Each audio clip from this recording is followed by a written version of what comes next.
demander à Aurélien Barraud, donc, qui est physicien, professeur à l'université Grenoble-Alpes et chercheur au laboratoire de physique subatomique et de cosmologie du CNRS, qui est aussi l'auteur de Trous noirs et étoiles en rebond, de venir nous parler de ces objets étranges. Aurélien, que je remercie, qui est un scientifique engagé, qui s'implique dans d'autres causes, mais ça, vous le savez, aujourd'hui au cœur de ces 11e rencontres, les Trous noirs, avec Aurélien Barraud, que je vous remercie d'accueillir.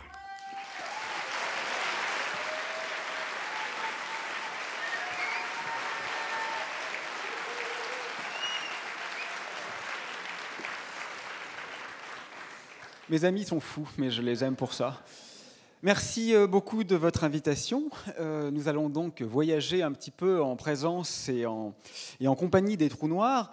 Mais je voudrais d'abord qu'on voyage en compagnie d'un autre ami. Je pense à Jean Genet et à son poème « Monde », le condamné à mort, qui s'achève presque par ces mots. « Pardonnez-moi, mon Dieu, parce que j'ai péché. Les larmes de ma voix, ma fièvre, ma souffrance, le mal de m'envoler du beau pays de France, n'est-ce assez, mon Seigneur, pour aller me coucher, trébuchant d'espérance? Dans vos bras embaumés, dans vos châteaux de neige, Seigneur des lieux obscurs, je sais encore prier. C'est moi, mon Père, un jour qui me suis écrié gloire au plus haut du ciel, au Dieu qui me protège, Hermès, au tendre pied. Je demande à la mort la paix, les longs sommeils, les chants des séraphins, leurs parfums, leurs guirlandes, les angelots de laine, en chaux de houppelande, et j'espère des nuits sans lune, ni soleil, sur d'immobiles landes. Je crois que dans ces quelques vers, il y a, pourrait-on dire, tous les modes de l'esprit humain.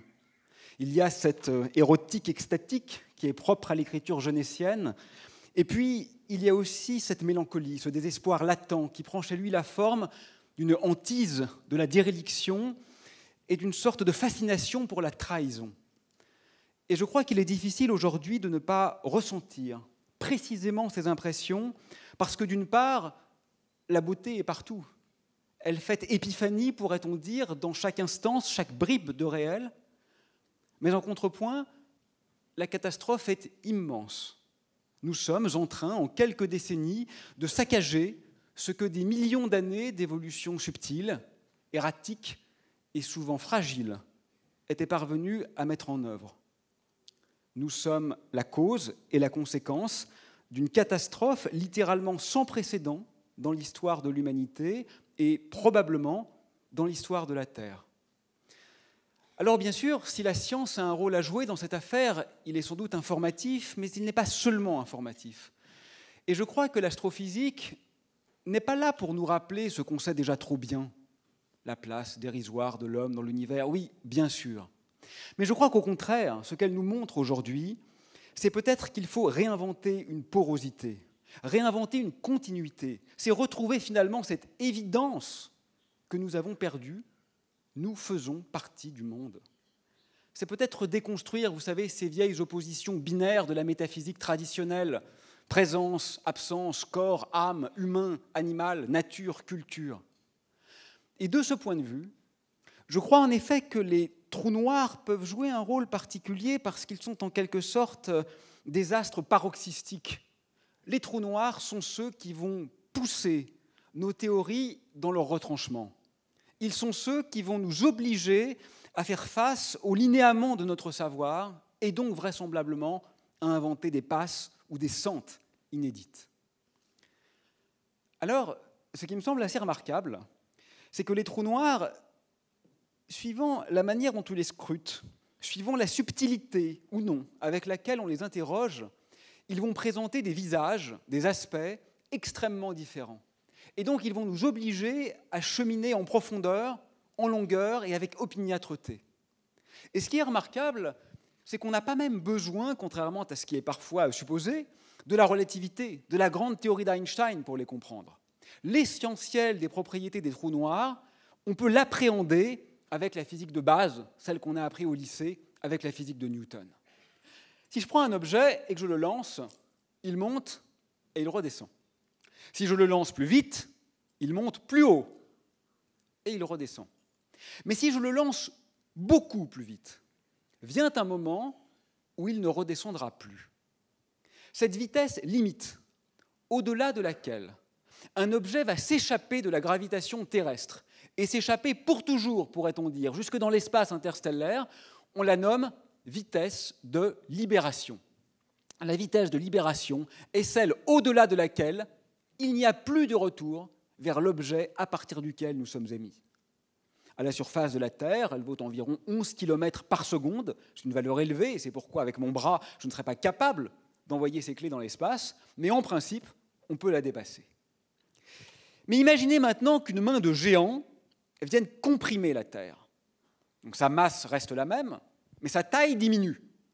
Donc, évidemment, le champ gravitationnel à la surface de la Terre va augmenter, n'est-ce pas? Puisqu'on sera plus près du centre, pourrait-on dire. Autrement dit, il sera plus dur de s'échapper.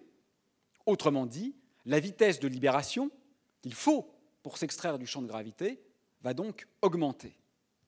Et si on imagine qu'on continue de comprimer la Terre, il est aisé de découvrir qu'au bout d'un moment, la vitesse nécessaire pour s'extraire, la vitesse de libération, deviendra plus grande que la vitesse de la lumière. Donc, même la lumière ne pourra plus s'extraire. Or, rien ne peut aller plus vite que la lumière. Donc, plus rien ne pourra s'extraire. Nous venons d'inventer les trous noirs. Les trous noirs sont simplement des astres qui sont suffisamment denses pour que la vitesse permettant de s'extraire de leur champ de gravité soit plus grande que la vitesse de la lumière. Et c'est exactement ainsi que John Michell, astronome amateur anglais, et Pierre-Simon de Laplace, grand scientifique français, ont conceptualisé les trous noirs, non pas il y a 20 ans, mais au XVIIIe siècle. Alors, ces trous noirs, ils sont des possibilités conceptuelles, ils sont des cohérences mathématiques. Mais existent-ils pour autant dans le monde réel? Est-ce qu'on les voit? Non, on ne les voit pas. On ne les voit pas parce qu'ils sont sombres et qu'ils sont petits. Mais, vous savez, il faut peut-être se départir de ce primat que l'on confère usuellement à la vision. Avez-vous déjà vu l'amour, la haine, le ressentiment, un quark, un champ magnétique? Pourtant, tous ces objets, à n'en pas douter, existent. En physique, on peut comprendre, on peut connaître et on peut savoir sans avoir besoin de recourir à la vision. Finalement, exister, vous savez, étymologiquement, c'est le contraire d'insister. Exister, ça veut dire avoir un effet sur son environnement. Et en ce sens, oui, évidemment, les trous noirs existent. Ils sont la phase ultime de l'évolution des étoiles massives lorsque le combustible est épuisé et que la pression ne peut plus contrebalancer la force d'attraction. Alors la gravité reprend ses droits, l'implosion a lieu et le trou noir apparaît. Comment sait-on qu'il apparaît? Parce qu'on voit ses conséquences. Ce qu'on observe, ce n'est pas le trou noir, mais ce sont les mouvements des étoiles autour du trou noir central qui se trouve au cœur de notre petit îlot d'univers, au cœur de la Voie lactée, notre galaxie. On voit que les étoiles orbitent autour d'une masse considérable, qu'on peut mesurer, 4 millions de fois la masse du Soleil. On voit que cette masse est toute petite, parce que les étoiles la frôlent sans la heurter. Et on voit que cette masse est sombre, parce qu'on observe les étoiles, mais pas la masse. Qu'est-ce qu'on a? Un objet qui est dense, qui est petit, qui est sombre, qui est très massif. Ce sont exactement les caractéristiques d'un trou noir. Alors vous pourriez objecter que ce n'est qu'une sorte de découverte par défaut, que c'est seulement une explication possible. Oui, et vous auriez raison. Ainsi en va-t-il toujours en science. Vous savez, la science n'a pas affaire avec des vérités éternelles. Elle a affaire avec des considérations actuelles, temporelles, localement et historiquement situées. Vous vous rappelez, n'est-ce pas, il y a quelques années, on a découvert le fameux boson de Higgs au LHC, l'origine de la masse, dit-on. Ce n'est pas tout à fait vrai, mais c'est ce qu'on dit. On n'a pas vu le boson de Higgs. Évidemment, on n'a pas vu le boson de Higgs. On a vu 2 grains de lumière, 2 photons émis dos à dos. Et il se trouve que le boson de Higgs était la meilleure explication possible. C'est ça une découverte scientifique. Il n'est donc pas du tout étonnant que les trous noirs se signent non pas en tant que tels, mais en tant qu'ils agissent sur leur environnement. D'ailleurs, il y a quelques jours, avant-hier, le grand télescope européen austral, le VLT, par son réseau interférométrique, a pu observer des mouvements de points brillants extraordinairement proches du cœur du trou noir, et il n'y a pas d'autre mécanisme qui permette d'expliquer ce qui est observé. Dans d'autres systèmes, ce qu'on appelle des quasars, on observe des disques d'accrétion, c'est-à-dire de larges quantités de matière, de poussière, qui tombent sur le trou noir et qui, par effet de friction, rayonnent une quantité colossale d'énergie. Il n'y a pas d'autre explication possible. Voilà comment se signent les trous noirs, par leurs effets. Sont-ils dangereux? Pas vraiment. Pas vraiment parce que la gravitation est démocratique. C'est-à-dire que si le Soleil devenait un trou noir, alors oui, bien sûr, au bout de quelques minutes, on aurait très froid, hein, ça c'est sûr. Mais à ce détail près, l'orbite de la Terre resterait exactement la même. Que ce soit une étoile, un trou noir ou une boule de pétanque géante, les conséquences, c'est-à-dire ce que décrit notre planète, ne dépend pas de la nature des causes. Tout ce qui compte, c'est la masse, et pas la nature de cette masse. Donc les trous noirs, contrairement à l'image d'Épinal, ne sont pas des ogres qui avalent tout sur leur passage. Au contraire, ils ont même tendance à stabiliser les structures cosmiques. Nous ne tombons pas sur le trou noir central de la galaxie, et on estime aujourd'hui que notre petit îlot, la Voie lactée, comporte plusieurs centaines de millions de trous noirs avec lesquels nous cohabitons parfaitement. Bien. Mais à quoi ressemble-t-il? Il ne ressemble pas à ces espèces d'entonnoirs comme ça qu'on voit parfois dans les livres de vulgarisation. Les trous noirs, ce sont des sphères. Ce sont des sphères parfaites quand ils ne tournent pas. Et ces sphères, elles sont caractérisées par une surface qu'on appelle horizon. C'est un joli mot, horizon, parce qu'on peut aller en physique au-delà de l'horizon. Alors cet horizon, il est immatériel. Évidemment, si je tombe sur la Terre, je vais me heurter à la surface de la Terre. Mais si je tombe sur un trou noir, je ne vais pas toucher l'horizon, parce que l'horizon est fondamentalement mathématique. Il est simplement défini par le fait que lorsque l'horizon est traversé, plus aucun retour en arrière n'est possible. Vous qui entrez ici perdez toute espérance, écrivait Dante dans sa comédie pour décrire les enfers. C'est peut-être effectivement ce que sont les trous noirs, des enfers, parce qu'il n'est pas envisageable d'y pénétrer en conservant l'idée de revenir vers le monde extérieur. Pour autant, la pénétration est indolore. Il ne se passe rien de particulier au moment du franchissement de l'horizon. Et ça, on peut le comprendre avec une analogie. Imaginez une rivière qui aurait vocation à tomber dans une cascade. Puis, évidemment, la vitesse de l'eau accélère au fur et à mesure qu'on se rapproche de la chute d'eau. Puis, il y a des poissons dans la rivière. Alors, tant que les poissons sont très loin de la chute d'eau, les poissons nagent plus vite que la vitesse de l'eau. Donc, ils peuvent aller en avant ou en arrière. Ils peuvent remonter le courant. Mais évidemment, comme l'eau accélère, vient un moment où les poissons vont nager moins vite que la vitesse du courant. Et donc, à ce moment-là, même si les poissons nagent en arrière, en fait, ils se déplacent en avant, parce que le cours d'eau va plus vite que ce qu'ils sont eux-mêmes capables de produire. Le moment à partir duquel les poissons ne pourront plus jamais revenir en arrière est exactement l'équivalent pour la rivière de ce qu'est l'horizon pour le trou noir. Rien de particulier ne se passe pour les poissons. Ils vont nécessairement tomber dans la chute d'eau, mais ils ne le savent pas encore. Quand ils ont franchi leur horizon propre, rien de particulier n'a été ressenti du point de vue corporel. Alors vous voyez, on peut appréhender déjà beaucoup de propriétés des trous noirs exclusivement à partir de cette vision sans équation, sans Einstein, sans relativité. Mais bien sûr, si on veut aller plus loin, si on veut atteindre leur subtilité, presque leur sublimité, il va falloir recourir à la grande théorie d'Einstein. Alors la relativité, d'abord restreinte, c'est une théorie qui est révolutionnaire à plus d'un titre. Elle l'est naturellement dans ce qu'elle énonce, dans ce qu'elle dit sur le monde. Mais elle est aussi dans ses fondements. La relativité, c'est la première fois dans l'histoire qu'on a fondé une proposition non pas sur des hypothèses ad hoc, mais sur le concept d'existence de loi. La seule chose qui préside à la relativité, c'est le fait que des lois existent, mais indépendamment, c'est ça qui est très très puissant, indépendamment de la forme particulière des lois qui régissent notre monde. Ça veut dire quoi que des lois existent? Ça veut dire qu'il y a des régulateurs qui ne dépendent ni du lieu ni du temps. Bon, quelque part, c'est presque un peu triste.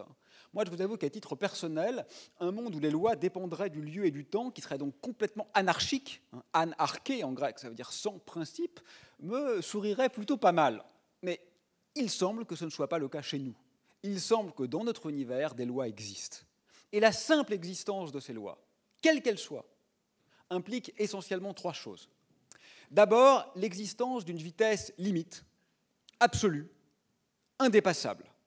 Cette vitesse, on l'assimile usuellement à la vitesse de la lumière.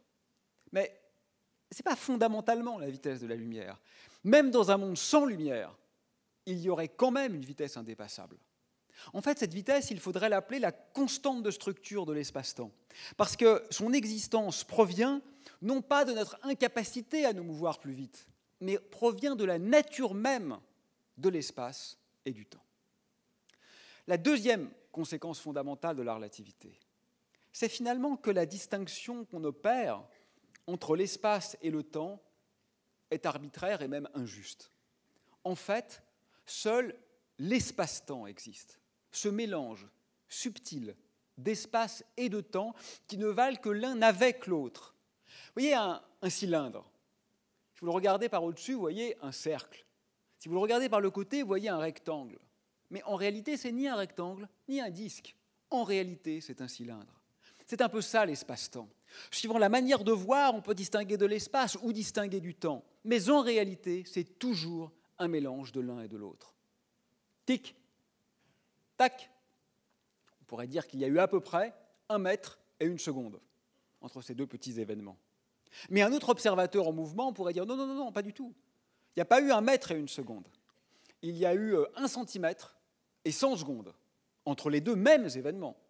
Et un autre dira non, pas du tout. Il y a eu 1 millimètre et 1000 secondes. Qui a raison? Ils ont tous raison dans leur référentiel propre.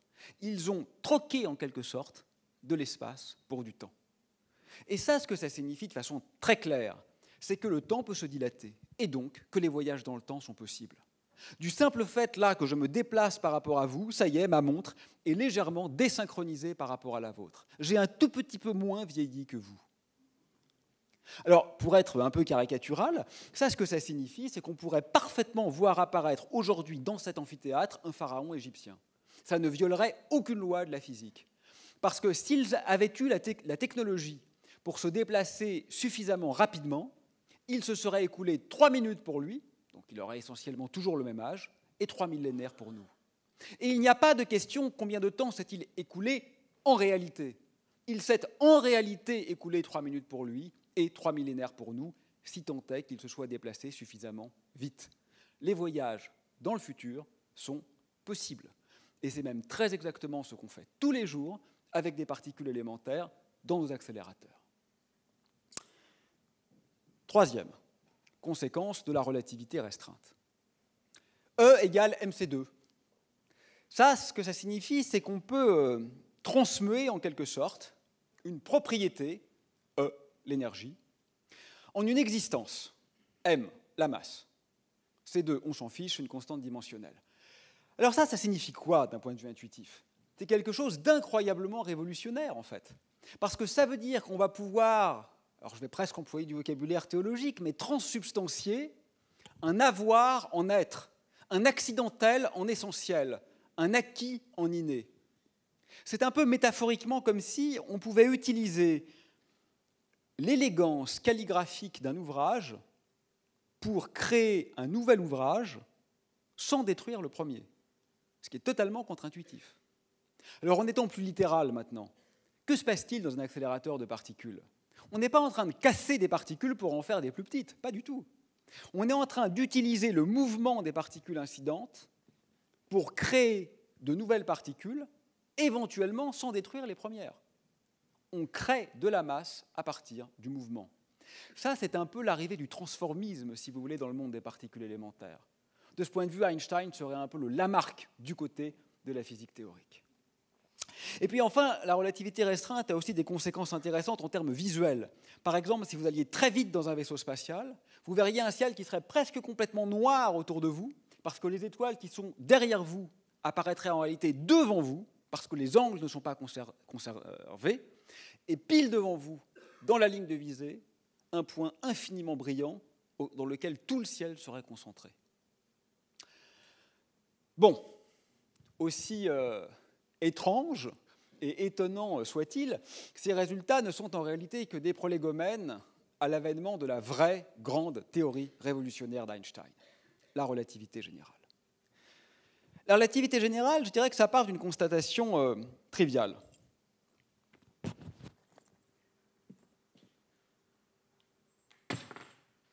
Voilà. Vous avez remarqué, mon portefeuille est au moins 10 fois plus lourd que mes clés. Et pourtant, les deux objets ont touché le sol exactement en même temps. Vous avez remarqué que la chute de l'objet lourd et la chute de l'objet léger étaient parfaitement indiscernables. C'est bizarre quand même. Pourquoi le plus lourd n'est-il pas tombé plus vite? C'est très étrange. Et c'est ça qui va suggérer à Einstein de considérer qu'en fait, la gravité n'est pas une force. L'intérêt d'une force, c'est qu'elle dépend des caractéristiques de l'objet auquel elle s'applique. Mais là, ce n'est pas le cas. La gravité est parfaitement démocratique. Elle est la même pour tout le monde.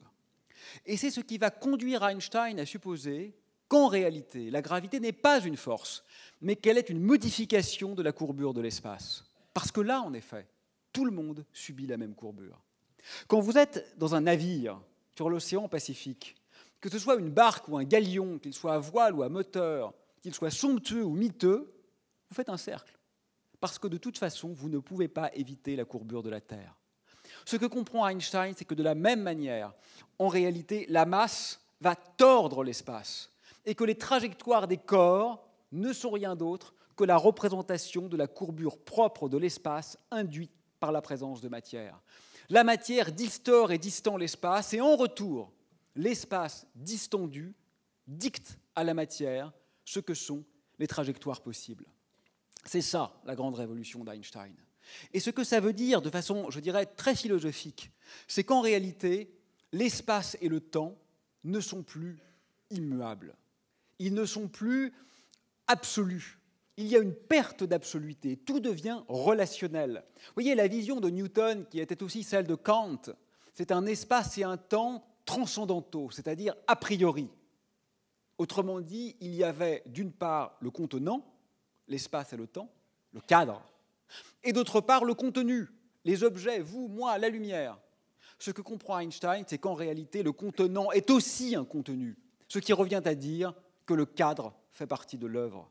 Ce qui revient à dire que dans notre pièce de théâtre, le décor évolue au gré de la position des acteurs, ou peut-être que dans notre texte, la forme et le fond, ce que d'ailleurs les poètes et les grammairiens savent depuis toujours, s'évanouit sous l'analyse.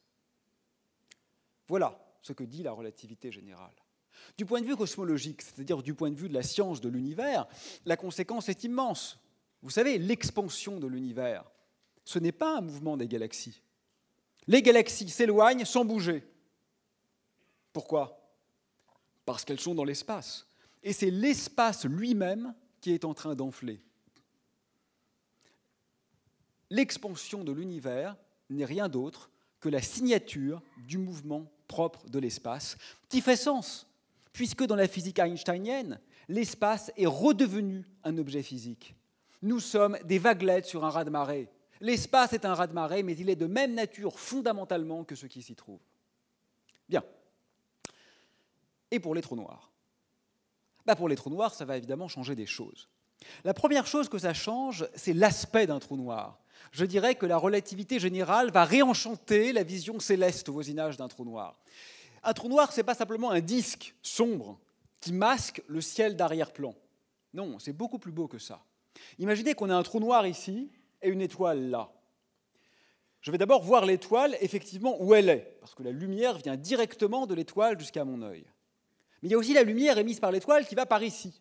Alors normalement, bien sûr, puisque cette lumière ne va pas jusqu'à ma rétine, je la perds. Mais en présence d'un trou noir, la lumière peut être défléchie par la courbure de l'espace et revenir vers moi. Et donc l'étoile qui est ici, je vais la voir une fois ici, et je vais la voir une seconde fois ici, parce que la lumière aura été recourbée par le trou noir vers mon œil. Je vais donc littéralement voir apparaître une image fantôme. Et en fait, la lumière peut même faire une infinité de fois le tour du trou noir. Je vais donc voir un chapelet infini d'images spectrales et sépulcrales, puisqu'il se pourrait en effet que déjà l'étoile n'existe plus. Autour du trou noir, je verrai apparaître une très élégante et très subtile sphère de lumière qui correspond aux trajectoires où les photons, les grains de lumière, sont en quelque sorte piégés et ne savent pas bien s'ils vont être éjectés vers l'extérieur ou s'ils vont tomber à l'intérieur de l'astre occlus. Au-delà de l'aspect visuel, la relativité va aussi permettre de comprendre les phénomènes au voisinage d'un trou noir. Imaginez que je lâche une pierre sur un trou noir. Que se passe-t-il? L'observateur qui serait voisin du trou noir, à l'extérieur, bien sûr, parce que s'il est dedans, il ne pourra jamais nous raconter ce qu'il a vu. Donc l'observateur qui est proche du trou noir, juste à l'extérieur, stationnaire, va voir la pierre accélérer, comme il se doit, puisqu'elle se rapproche du trou noir, elle tombe dessus, et rentrer dans le trou noir, pile à la vitesse de la lumière. Bien.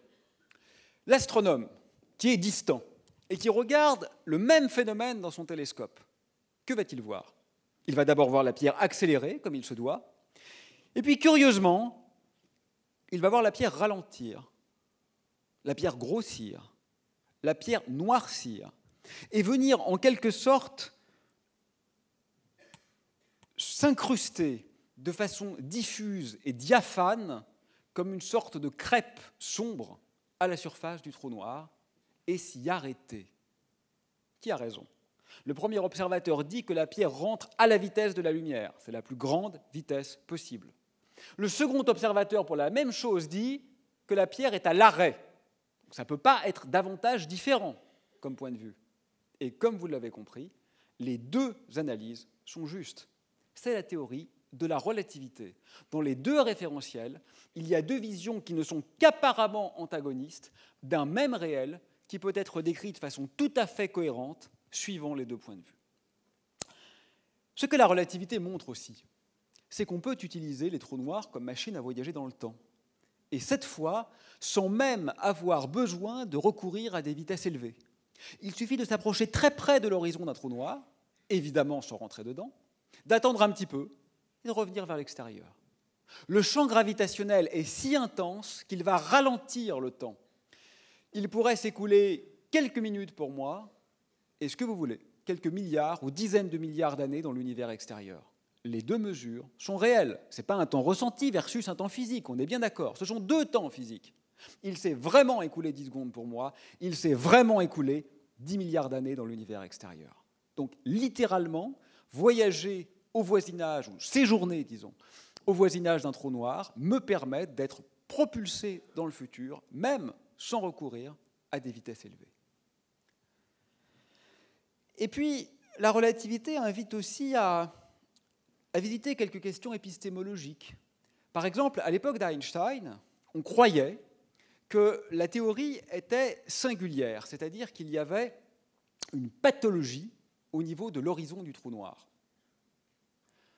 Mais ce n'était pas très grave. Ce n'était pas très grave parce qu'on pensait que les trous noirs n'existaient pas.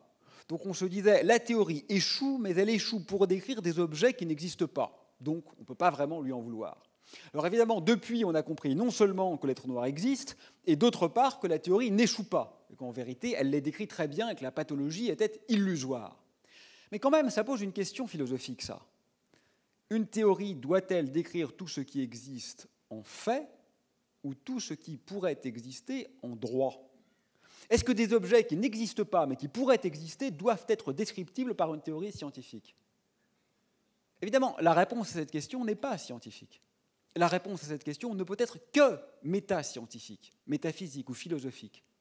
Vous savez, Rabelais disait que science sans conscience n'est que ruine de l'âme. Oui, bien sûr, mais c'est pire que ça. C'est que science sans philosophie est simplement un oxymore conceptuel. Qu'on le veuille ou non, le scientisme ne marche pas.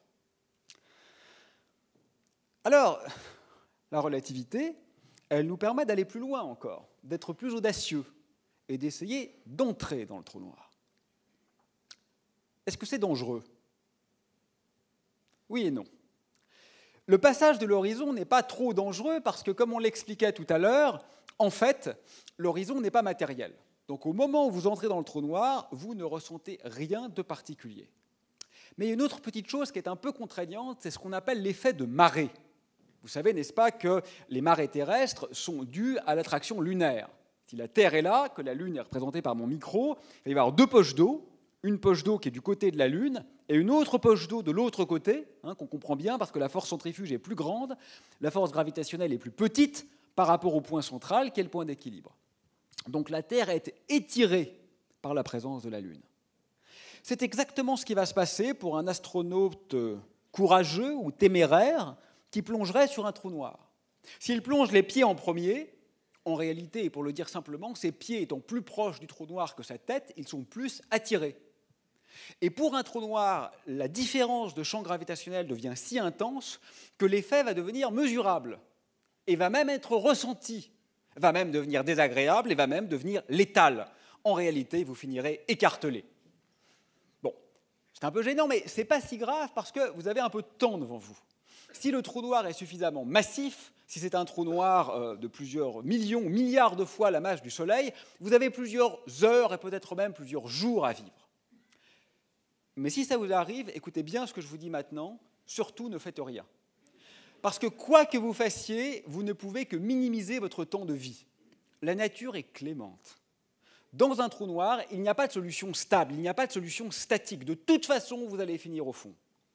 Mais vous pourriez avoir le fantasme d'allumer vos moteurs de fusée pour ralentir la chute, et avec la flamme dirigée vers le centre du trou noir. Ne faites pas ça. Vous ne pouvez que précipiter la chute. Ne rien faire est ce qui maximisera votre temps de vie. Dans le trou noir, vous ne pouvez pas être à l'arrêt. Il n'y a aucune solution figée. Vous êtes nécessairement en train de choir. Dans le trou noir, si vous émettez un grain de lumière vers l'extérieur, c'est-à-dire vers l'horizon, puisque vous êtes dedans, le grain de lumière ira en réalité vers l'intérieur. Pourquoi? Parce que le tapis roulant d'espace, en quelque sorte, va plus vite que la lumière. Même la lumière n'est plus capable de remonter le cours de l'écoulement de l'espace. Littéralement, et aussi contre-intuitif cela peut-il être, dans un trou noir, le temps s'est changé en espace et l'espace s'est changé en temps. Mathématiquement, c'est très clair ce que je dis là. Intuitivement, ce que ça pourrait signifier, c'est que de la même manière que dans notre monde, le temps s'écoule inexorablement, c'est l'espace qui s'écoule nécessairement à l'intérieur d'un trou noir. Et la singularité centrale, c'est un joli mot ça aussi, singularité. En fait, ce n'est pas un lieu qui est spatialement déterminé. En fait, c'est littéralement la fin du temps. Les géodésiques, c'est-à-dire les courbes suivies, trajectoires, par les particules dans l'espace-temps, s'achèvent sur la singularité centrale. On dit mathématiquement que l'espace est géodésiquement incomplet. Il n'y a plus de futur au-delà de la singularité. Concrètement, si vous étiez en train de tomber dans un trou noir, ce que vous verriez, c'est d'une part, bien sûr, l'obscurité devant vous, à cause de la présence de l'astre sombre, mais également un ciel très obscur derrière vous, à cause de l'effet de relativité restreinte qu'on évoquait tout à l'heure. Et donc, en fait, ce qu'on aurait, c'est du noir devant, du noir derrière, et un cercle, un anneau de lumière infiniment brillant tout autour de nous et perpendiculaire à la direction de visée. C'est la dernière chose qu'on verrait avant de mourir. Moi, je trouve quand même que mourir par fin du temps, ça ne manque pas d'un certain panache. Voilà. C'est quand même une fin assez gracieuse, finalement. Enfin, on peut imaginer pire, on va dire. Voilà. Bon, ça, c'est ce que nous montre la relativité. Et elle nous pose aussi des questions intéressantes. Quelle est la taille d'un trou noir? Alors, la taille extérieure, c'est très facile, c'est un calcul trivial, c'est quelques kilomètres, si le trou noir a la masse de quelques étoiles. Bien. Et la taille intérieure? Ah, là, c'est plus compliqué. Même si le trou noir a une taille extérieure qui est fixe, la taille intérieure, elle, ne fait que croître avec le temps. Le volume intérieur d'un trou noir n'est pas stationnaire, même si la solution externe est stationnaire. Et si vous attendez suffisamment longtemps, un trou noir qui n'aurait que quelques kilomètres de diamètre extérieur pourrait contenir un volume plus grand que la totalité de l'univers observable actuel. De là à voir dans les trous noirs des embryons d'univers, il n'y a qu'un pas que certains d'ailleurs n'ont pas hésité à franchir. Bon, ça, c'était le trou noir stable, stationnaire, dit de Schwarzschild. Ce n'est pas cela les vrais. Ceux qui existent dans la nature, c'est des trous noirs beaucoup plus intéressants que ce que je viens de vous raconter. On les appelle les trous noirs de Kerr, de Roy Kerr, le nom du physicien qui a décrit leur géométrie spatio-temporelle. Ces trous noirs de Kerr sont en rotation. Pourquoi tournent-ils ? Tout simplement parce que les étoiles qui les ont créés tournaient. Pourquoi les étoiles tournaient ? Pourquoi pas ? Parmi toutes les vitesses possibles, la vitesse 0 est extrêmement improbable. Donc si je prends une vitesse au hasard, bien sûr, les étoiles tournent, donc les trous noirs tournent. Et ça, c'est génial parce que la différence induite par cette rotation n'est pas que quantitative, elle est aussi qualitative. Ça change véritablement quelque chose. D'abord, ça change quelque chose parce qu'il y a une petite zone à l'extérieur du trou noir qu'on appelle l'ergosphère. Cette zone, elle a ceci d'intéressant que l'espace est tellement entraîné par la rotation du trou noir qu'on ne peut pas y échapper. Même si vous avez une énergie arbitrairement grande à disposition, vous ne pouvez pas contrer la rotation de l'espace. Vous voyez, c'est un peu angoissant parce qu'il y a déjà quelque chose d'inexorable qui se déploie alors même que nous sommes encore à l'extérieur du trou noir. Bon. Mais au-delà de cette étrangeté, ce qui est fascinant, c'est la structure interne du trou noir en rotation. Alors en physique mathématique, on utilise un outil qu'on appelle le diagramme de Penrose. Le diagramme de Penrose, c'est simplement une manière de représenter, par une transformation conforme, sur un bout de papier, sur un croquis de taille finie, le comportement d'un espace de taille infinie. Et l'intérêt de ce diagramme, c'est qu'il permet de montrer quelles sont les zones de l'espace qui sont atteignables et celles qui ne le sont pas. On appelle ça la structure causale. Pour un trou noir de Schwarzschild, celui dont j'ai parlé jusqu'à maintenant, c'est très simple, je peux ou non franchir l'horizon. Vous êtes d'accord, parce que là, par exemple, il y a des trous noirs dans la galaxie, je ne suis pas obligé de tomber dedans, je peux rester à l'extérieur.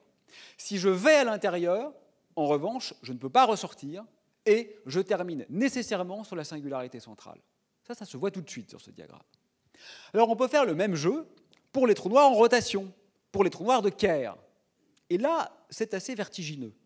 Parce que le diagramme de Penrose d'un trou noir de Kerr fait apparaître non pas un, mais une infinité d'autres univers, avec des gravités répulsives et attractives. Et ce qui est très intéressant, c'est que ces autres univers sont en principe atteignables, parce que la singularité dans un trou noir de Kerr, ce n'est plus un point, c'est un anneau. Et un anneau, a priori, on peut plonger dedans. Pour être honnête, personne ne sait aujourd'hui si ces univers multiples du trou noir de Kerr sont réels ou ne sont que des artefacts mathématiques, ce qui est tout à fait possible. Il n'en demeure pas moins qu'on peut quand même être tenté d'y déceler une sorte d'idée ou d'image de ce qu'on nomme un multivers.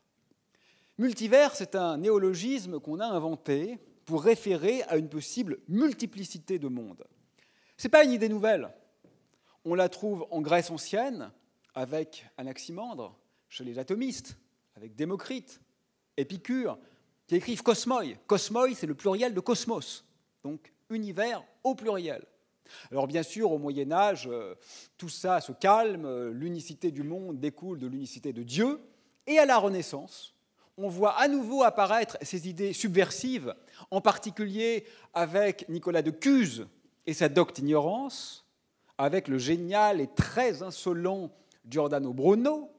Persévère, cher Philothéo, fais leur savoir comme les mondes sont en nombre infini, écrivait-il. Et chez son frère de cœur français, François Rabelais. Alors Rabelais, c'est autre chose. Lui, il n'est pas dans le langage vernaculaire de la philosophie. Rabelais, il est dans le magique, dans le merveilleux, dans le miraculeux. Il est dans l'auto-exégèse de sa propre narration. Mais lui aussi, en référant à Pétron et à propos de l'abbaye de Thélème, il parle de ces mondes multiples. On retrouve l'idée à l'âge classique avec Leibniz, monde virtuel, mais à défaut d'être actuels, ils n'en sont pas moins réels.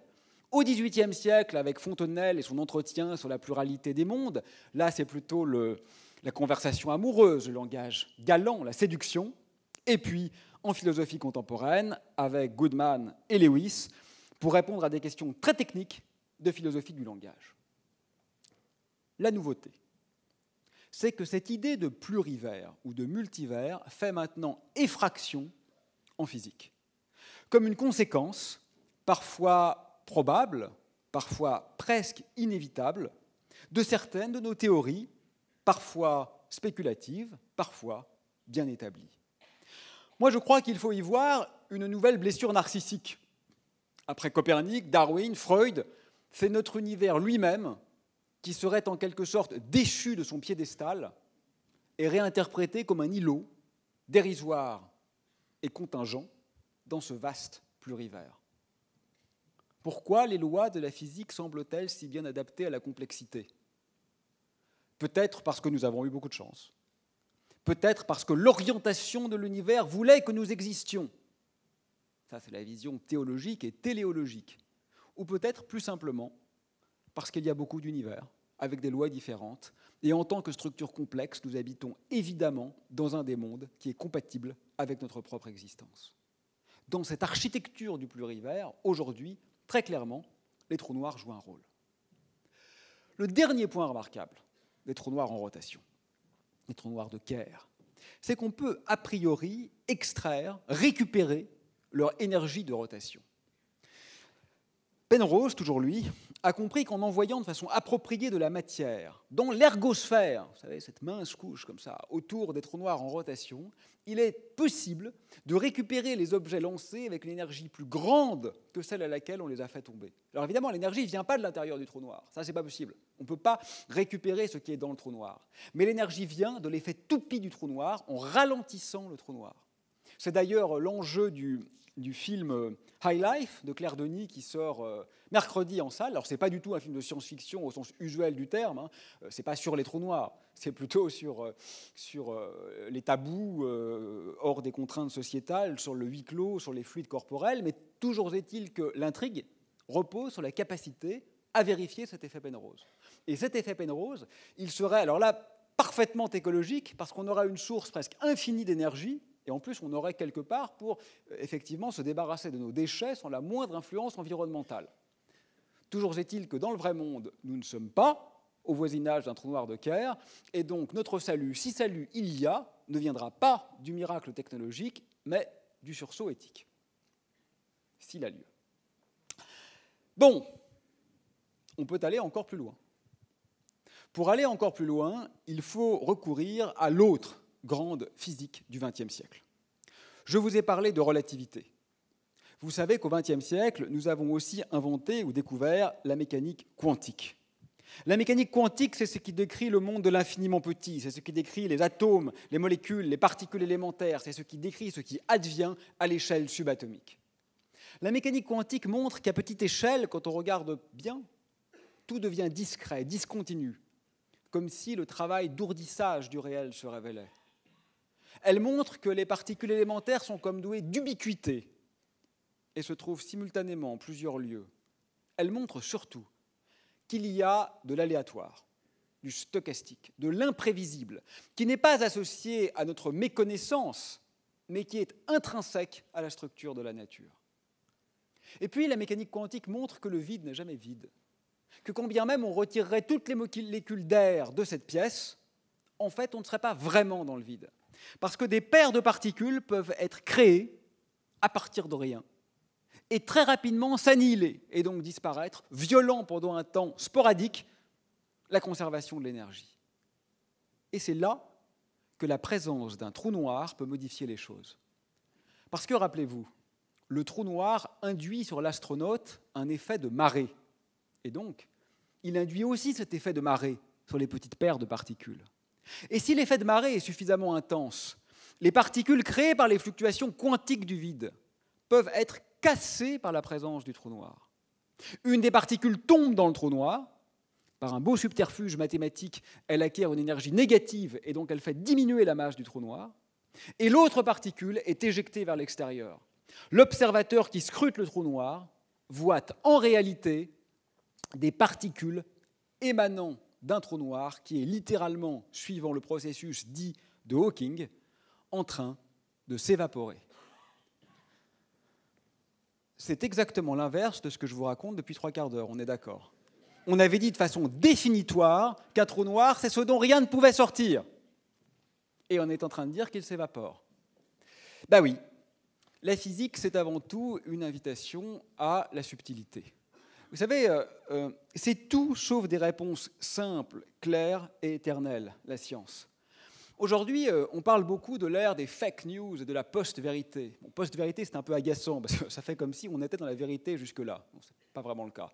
Bon, bien sûr qu'il faut, je crois, se battre contre les imposteurs, contre les fascistes, ceux qu'on voit aux États-Unis, ceux qu'on voit au Brésil maintenant. Bien sûr, il faut se battre, et bien sûr, la science nous aide à ça. Merci. Mais il faut quand même faire attention, parce qu'il y a un écueil. L'autre écueil, c'est la survérité, c'est le scientisme. C'est de faire comme si on ne pouvait même plus réfléchir aux conditions de production de la vérité. Parce que ça, c'est un autre obscurantisme qui nous guette également. Et donc, quand on nous enjoint à être soit radical, soit nuancé, je crois que la seule réponse, c'est d'être radicalement nuancé. Et c'est exactement ce qu'il faut faire pour comprendre les trous noirs. Parce qu'en effet, les gros trous noirs, ceux qui viennent des étoiles, ne s'évaporent pas.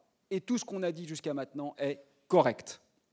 Mais les petits trous noirs, qui pourraient avoir été formés juste après le Big Bang, quand l'univers était très dense, ceux-là, en effet, pourraient rayonner de l'énergie de façon explosive, parce qu'à la différence d'un bout de métal qui, lorsqu'il rayonne de l'énergie, se refroidit, les trous noirs, eux, se réchauffent en rayonnant. Ce sont des objets particulièrement explosifs. Ce qui est incompréhensible dans cette affaire, c'est que le rayonnement émis par les trous noirs ne conserve pas la mémoire de ce qui a formé le trou noir. Ça, c'est problématique. Vous savez, en grec, vérité, ça se dit aletheia. Et contrairement à ce que dit Heidegger, ça ne veut pas dire dévoilement. Ça veut dire mémoire. Ça veut dire mimesis. Celui qui sait, c'est celui qui se souvient. C'est un théorème fondamental de théorie quantique des champs. On ne peut pas perdre l'information. Les trous noirs, eux, perdent l'information de ce qu'ils furent. Ça, c'est un paradoxe majeur auquel personne n'a de solution convaincante à ce stade. Alors, je dirais qu'aujourd'hui, les regards se tournent bien sûr vers l'observation. Et peut-être même la création, d'ailleurs, des trous noirs. Peut-être avez-vous entendu parler de cette idée que nos accélérateurs de particules pourraient produire des trous noirs. Bon, c'était des idées un peu farfelues parce qu'elles reposaient sur des théories spéculatives, mais ce n'était pas tout à fait impossible. Hélas, ça n'a pas eu lieu. Je dis bien hélas parce que contrairement à une certaine créance, il n'aurait pas été dangereux. La Terre n'aurait pas été engloutie par les petits trous noirs que nous aurions créés à Genève, au CERN. Ces petits trous noirs se seraient évaporés par effet Hawking. Et même si vous doutez de l'évaporation, n'ayez pas peur, parce que de toute façon, ce qu'on fait dans l'accélérateur, la nature le fait déjà. Il y a des particules cosmiques qui viennent taper sur l'atmosphère de la Terre, et donc si des trous noirs dangereux devaient être créés, nous serions de toute façon déjà morts. Donc la Terre va mal, mais ce n'est pas à cause des trous noirs, c'est à cause de nous. Alors, à défaut de les créer, on peut les observer. Et là, je dirais qu'il y a quelques années, s'est déroulé un événement très émouvant, puisque nous avons, pour la première fois depuis très longtemps, été dotés d'un nouveau sens. Après l'odorat, la vue, le toucher, etc., nous sommes devenus, grâce à nos instruments, sensibles aux ondes gravitationnelles. C'est très beau. La lumière émise par les spots ici, c'est une onde qui se déplace dans l'espace. Les ondes gravitationnelles, ce ne sont pas des ondes qui se meuvent dans l'espace, ce sont des ondes d'espace. C'est l'espace lui-même qui se met à vibrer. Dans son ombilique des limbes, Artaud écrivait « Et tout l'espace trembla comme un sexe que le globe ardent du ciel saccageait, et quelque chose du bec d'une colombe réelle troua la masse confuse des états. » Alors ici, la masse n'est pas du tout confuse.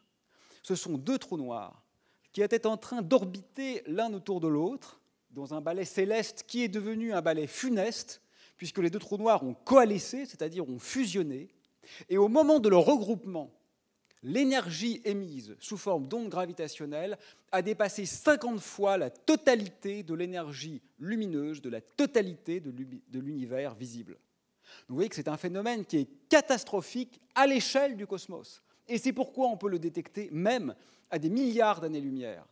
Et c'est particulièrement émouvant parce que pour la première fois, on a vu, pourrait-on dire, le caractère immatériel de l'horizon du trou noir. On a vu qu'en fait, et littéralement, les trous noirs ne sont pas des objets, ce sont des boules de géométrie.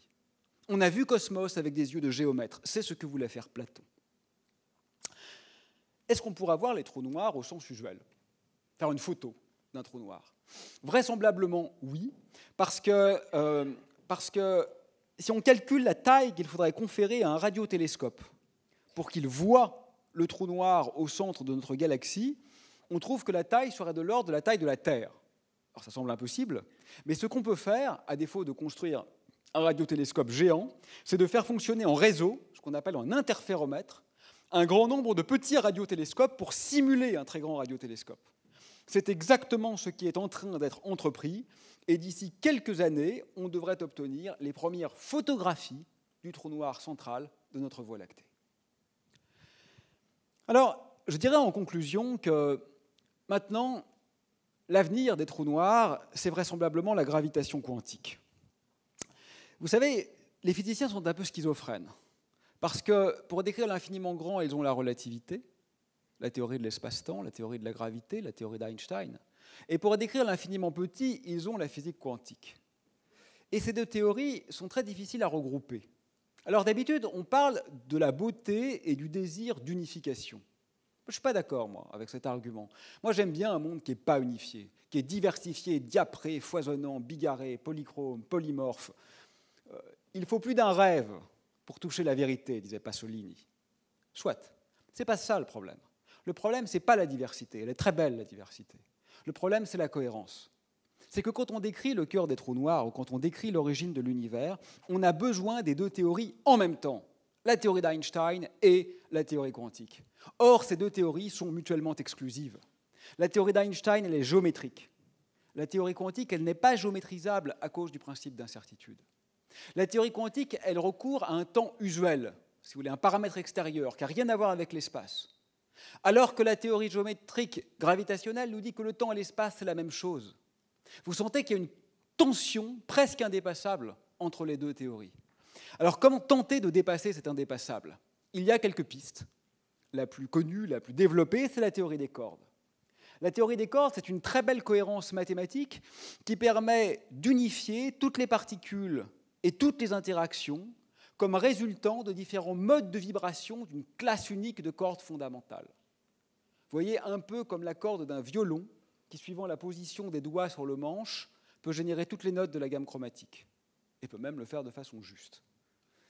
Ça, c'est très élégant, c'est possible, mais c'est très lourd aussi en hypothèses supplémentaires. Il faut par exemple considérer qu'on vit dans un espace à 9 ou 10 dimensions, ce qui n'est pas exactement en accord avec notre perception usuelle. Mais ça permet de répondre à un certain nombre de questions sur les trous noirs, et en particulier un paradoxe qui est vraisemblablement l'un des plus importants de la physique actuelle. Comment comprendre, d'une part, que les trous noirs sont les objets les plus simples de l'univers? La relativité nous dit qu'un trou noir il est décrit par deux paramètres, sa masse et sa vitesse de rotation. Les trous noirs sont plus simples que les particules élémentaires. Mais en particulier et en parallèle, la science de la chaleur, la thermodynamique, nous apprend qu'ils sont aussi les plus complexes. Comment réconcilier ces deux visions? Peut-être, nous dit la théorie des cordes, parce qu'en réalité, les trous noirs sont des gaz de structures filiformes vibrantes et de membranes.